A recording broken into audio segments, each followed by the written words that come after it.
শেখ হাসিনাকে বাংলাদেশ চেয়েছে আনুষ্ঠানিকভাবে। আমি কিন্তু এখানে আসছি স্বরাষ্ট্র দেখার জন্য আর একটু কৃষি দেখার জন্য। ওইটা আপনারা জিজ্ঞেস করবেন ফরেন অ্যাডভাইজার ওখানে ইসের জন্য। আর ইন্ডিয়ার সাথে আমাদের একটা চুক্তি আছে যে যদি ক্রিমিনালদের হ্যান্ড ওভার করার একটা চুক্তি আছে, আমাদের সাথে একটা চুক্তি আছে। এই চুক্তির আন্ডারে হয়তো আনার চেষ্টা করা হবে।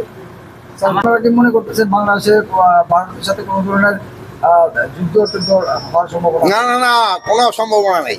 বান্ডেল থাকলে প্রতি সেনমানিতে টাকা বাঁচবে। বিকাশ সেনমানি বান্ডেল কিনে জিতুন প্রতি লেনদেনে। ভারতের সাথে আমাদের কোনো ধরনের কোনো সম্ভাবনা নেই।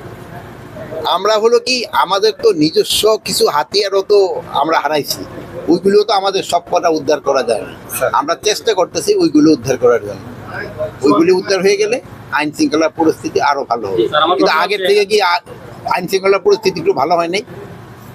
বলেন। বিএনপি বলছে যে সম্প্রতি দুটি বিভাগীয় শহরে যে মুভ হলো, সেই মুভ ঠেকাতে সরকার পুরোপুরি ব্যর্থ। এই ব্যাপারে আপনারা কি বলবেন?